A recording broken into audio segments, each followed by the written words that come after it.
He's a war hero because he was captured. I like people that weren't captured.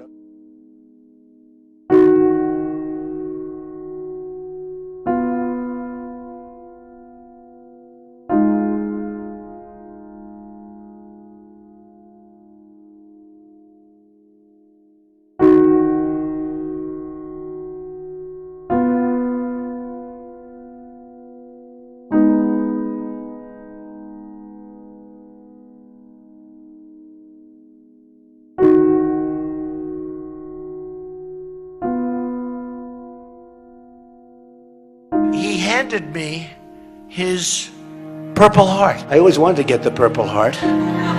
This was much easier.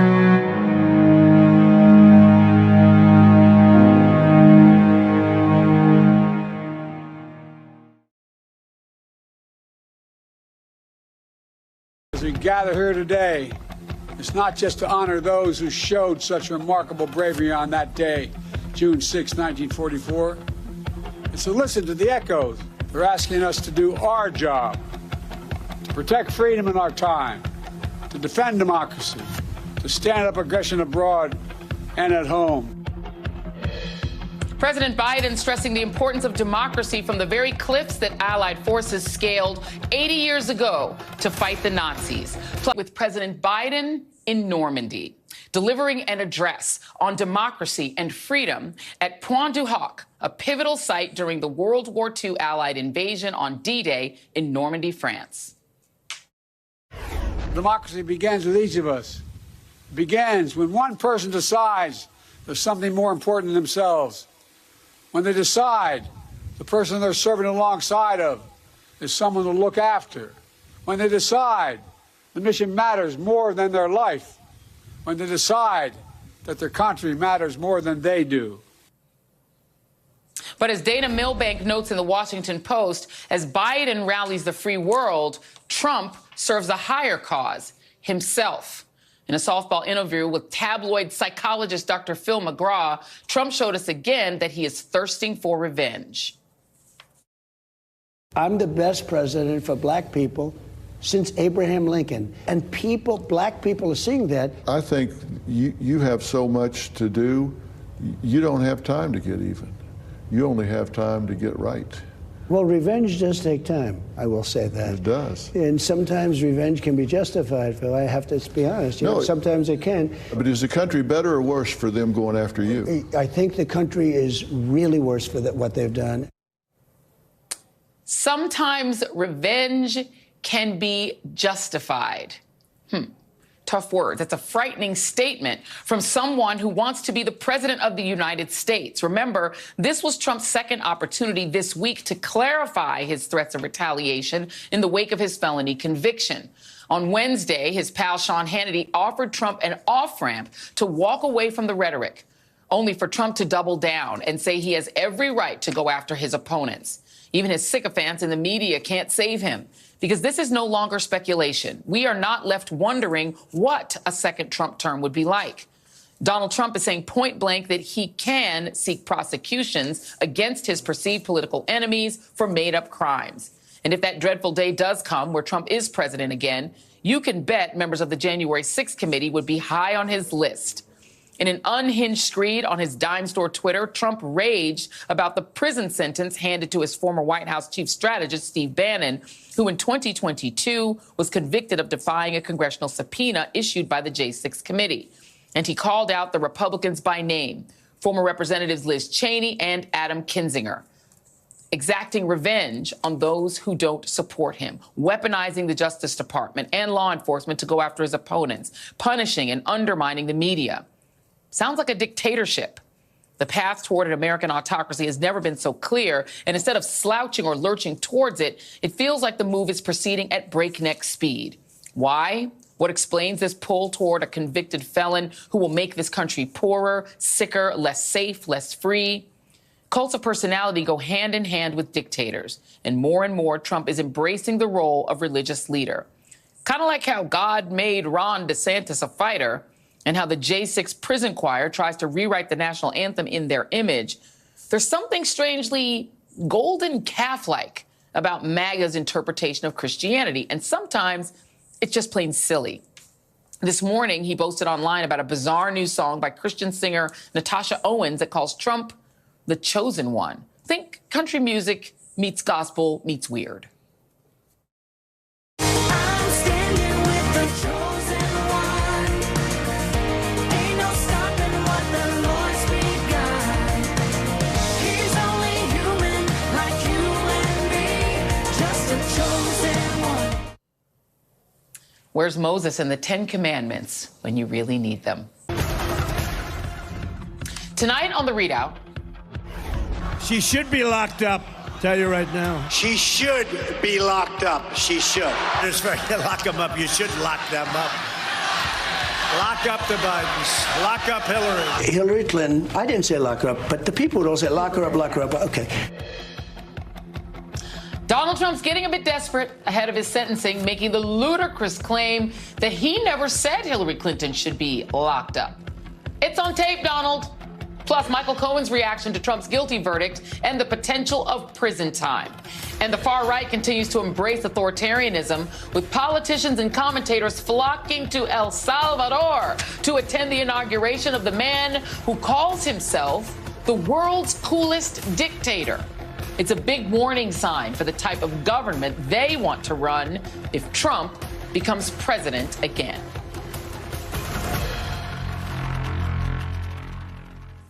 But we begin tonight with the real meaning of law and order, as the reality has set in that their soon-to-be official nominee is a convicted felon. Republicans have reacted in the calmest and most rational possible way. No, I'm messing with you. They wigged completely out. I disagree with the jury's verdict here. A jury can only act within the constraints that a judge puts on it. And this case was rigged from the very beginning. I think that what happened in New York, if you applied it across all 50 states, would be the definition of fascism, throwing your political opponents in jail. How do we work together to protect ourselves from illegal prosecutions and from persecutions? And then what do we do to fight back? How do we make them suffer if they're going to illegally prosecute us? You tyrants are about to awaken a machine you don't want. You are pushing people to the edge. The same party that is offended by the wrong pronouns is pushing the party that owns 90% of the guns. You people in your cities with your white shoe consultants, country clubs, who thought prosecuting Trump was a good idea, you have never met America. Yeah, that's not unhinged at all. Can somebody please check on Mr. Higbee? I'm not sure he's okay. But what has emerged is one of those clarifying moments when you realize what the real game is. To explain, listen to how Republicans and their media outlets were talking about the issue of crime right up to the very moment Trump became a convict. This is going on all across the country, crime everywhere. Now they say there's no crime wave. But do you feel safe? If we're not going to be a nation of laws in this country, man, we don't have anything. I am so fed up with the crime going on in this country that would so easily be resolved if we went back to good old-fashioned consequences and law and order. Turns out what Republicans really mean when they fearmonger about crime is that they want police and prosecutors to be tough on crimes committed by people they look down on. Black people, undocumented migrants, women who want abortions. Black voters in Texas and Florida who haven't had their rights restored under the old Jim Crow laws in those states. And, of course, their political opponents who they have deemed their enemies. In fact, throughout the history of this country, law and order was directed primarily at people in those demographics. Runaway slaves and blacks targeted by Jim Crow, at indigenous people who wouldn't willingly give up their land, at Mexicans in Texas who wouldn't give up theirs to Alabama slaveholders. Remember the Alamo? And, of course, poor people and union workers, black and white, because capitalism. In the early 20th century, before women won the right to vote, they were routinely arrested and jailed for trying to vote, as were untold numbers of black people denied the right to vote, and many were lynched for trying to exercise that right. The lynchers faced literally no consequences, as all white male juries regularly acquitted them in just minutes, if they were charged at all. Men like Donald Trump and his Klan rally attending father, Fred, could do almost anything, not pay taxes, refuse to rent to black people. Men of the Trump's demographic and wealth routinely did things like burn entire black towns to the ground with impunity, which they did literally dozens of times. commit marital rape, which Trump's first wife, Ivana, once accused him of doing. This is the kind of freedom and privilege that men like Donald Trump got used to, and they are outraged that he is now being subjected to the same criminal justice system that locks up more people than any country on earth, disproportionately people of color. A system wherein people are killed in the streets in routine encounters or in their own homes. People like Airman Roger Fortson in Florida, more than in any other developed country on earth. How dare that system be used against a rich, privileged white man like Donald Trump? If they can do it to him, any rich, white, powerful man might have to pay for their crimes. The horror. The criminal justice system is supposed to be directed at people like you, not him. Even worse, the system now includes something it never did before. Brown immigrant judges and black district attorneys and attorneys general. How dare they deign to hold Donald Trump to any legal standard, much less the same standard as Michael Cohen. After all, Michael Cohen is not a multimillionaire former president. Who is he to be treated the same as Trump? How dare this system treat Trump the way it treated the since-exonerated Central Park Five, or how Trump bragged he would treat a woman?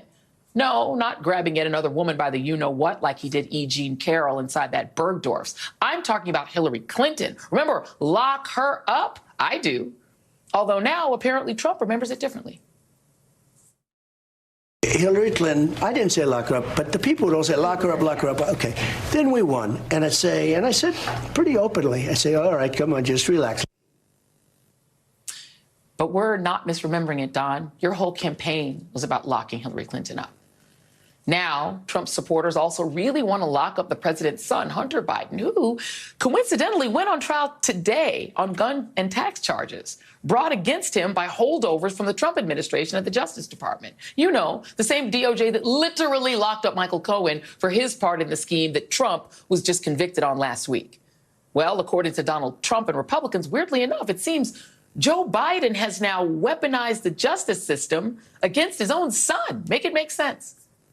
But back to my revelation.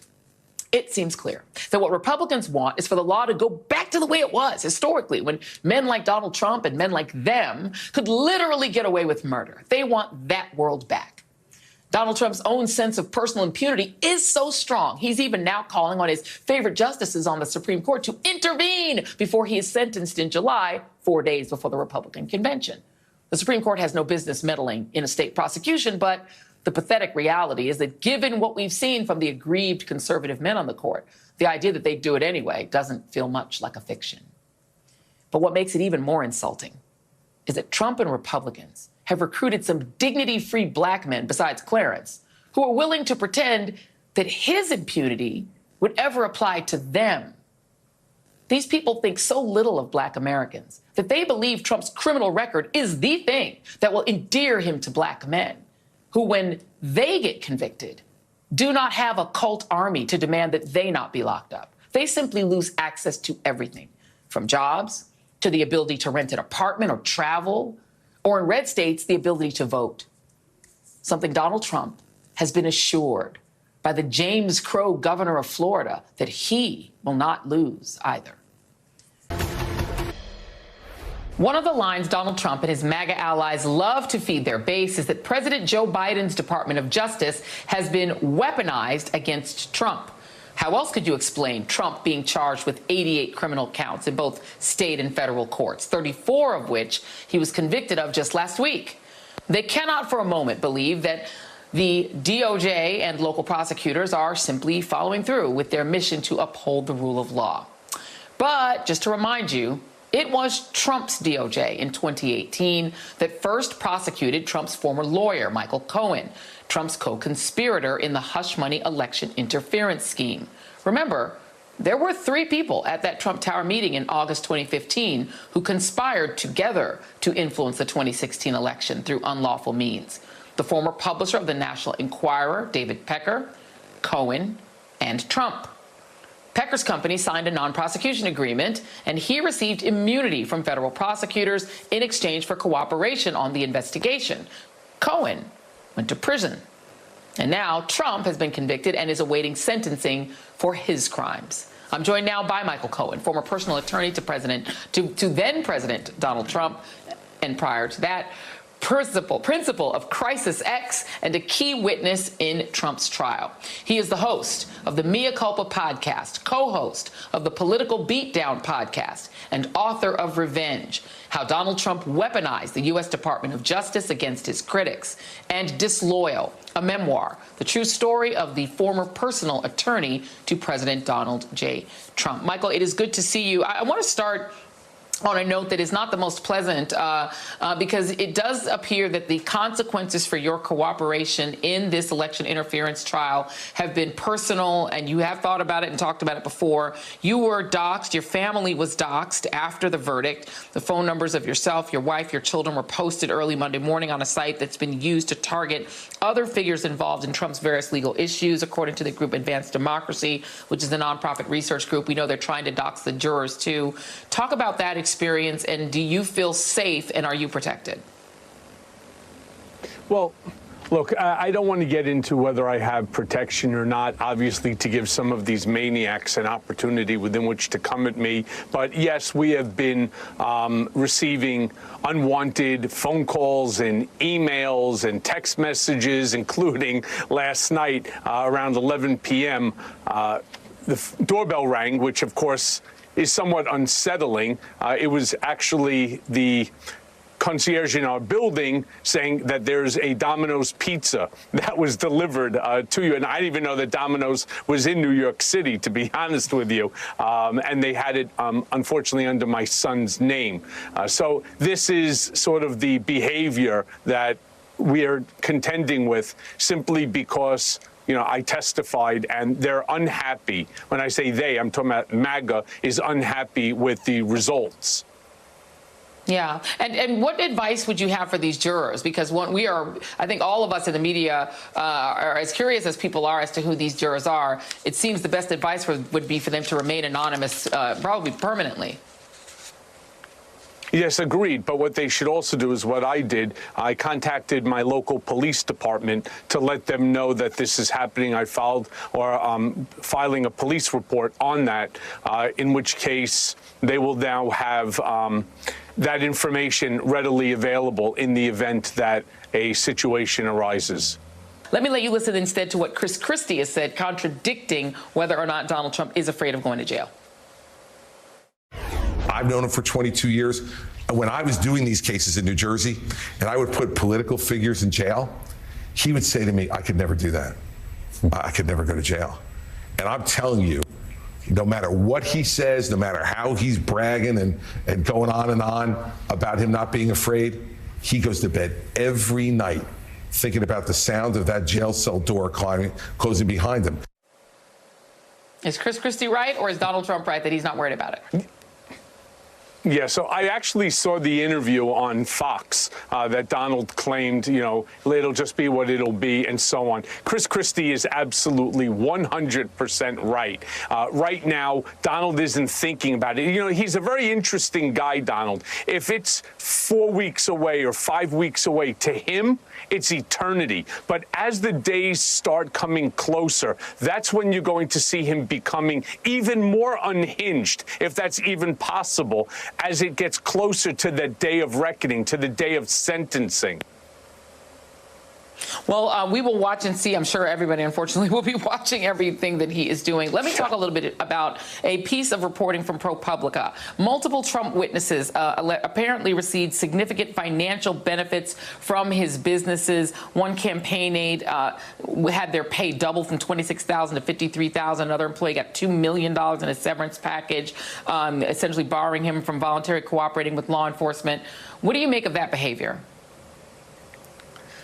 This is not new. You may remember quite some time ago, Omarosa was contacted by Lara Trump, and I know that recording is out there floating around, where they were concerned that Omarosa was going to provide information which could be damaging to, at the time, President Trump. And so they offered her a position at the RNC for something like $50,000 a month. This is the game. Now, why is Donald okay with it? Because it's not coming out of his pocket, so he's not even thinking about it. I mean, the fact that you have a $2 million severance, which is to Alan Weisselberg, that Boris Epstein got a massive bonus and so on, first of all, Boris is completely inept. The fact that he is a legal strategist, this is a guy who's never tried a case in his life. It doesn't make any sense. This is to keep everybody in line, which tells me that at least Donald learned something about the ordeal that's taken place between he and I.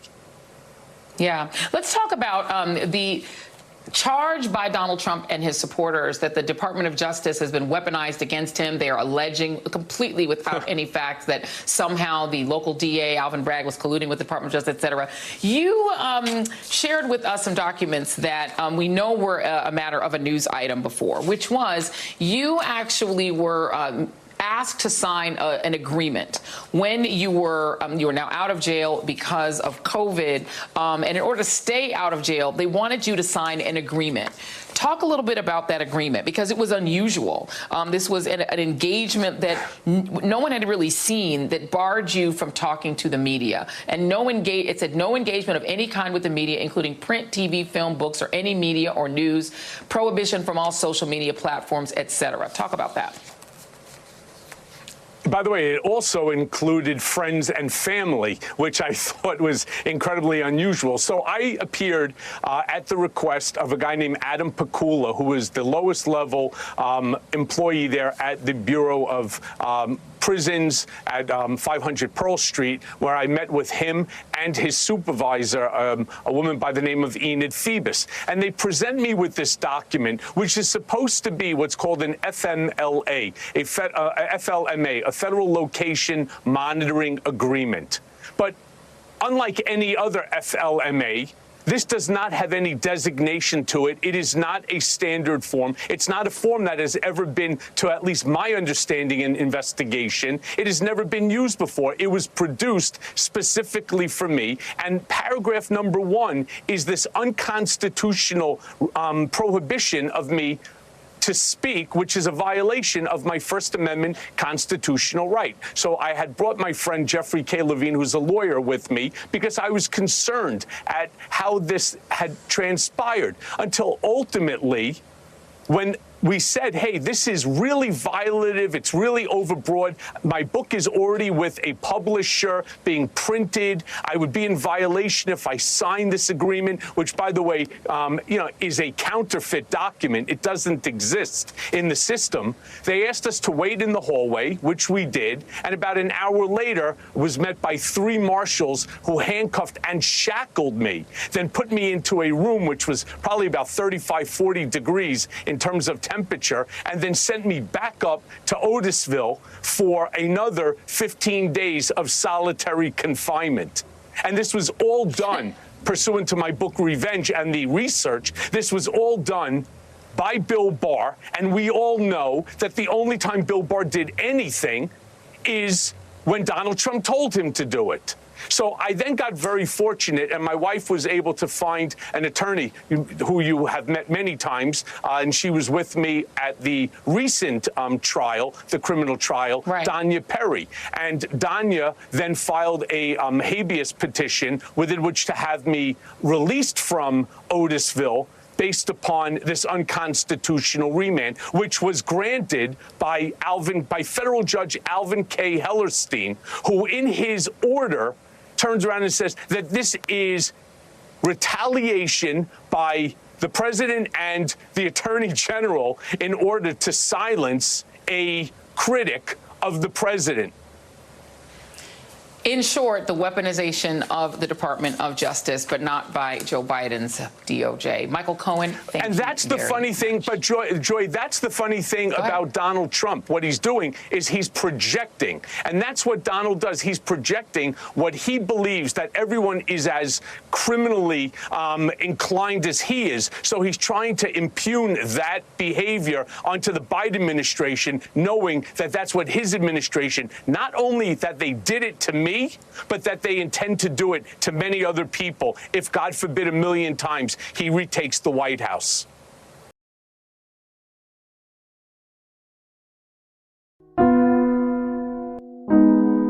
He's a war hero because he was captured. I like people that weren't captured. He handed me his Purple Heart. I always wanted to get the Purple Heart. This was much easier.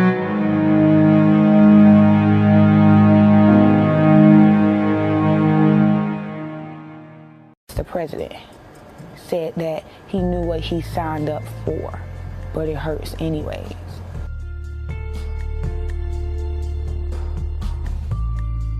Dating is like being in Vietnam. You're the equivalent of a soldier going over to Vietnam. And if you have any guilt about not having gone to Vietnam, right, we have our own Vietnam. It's called the dating game. Did you say that more people were killed by women in this act than killed in Vietnam? Yes.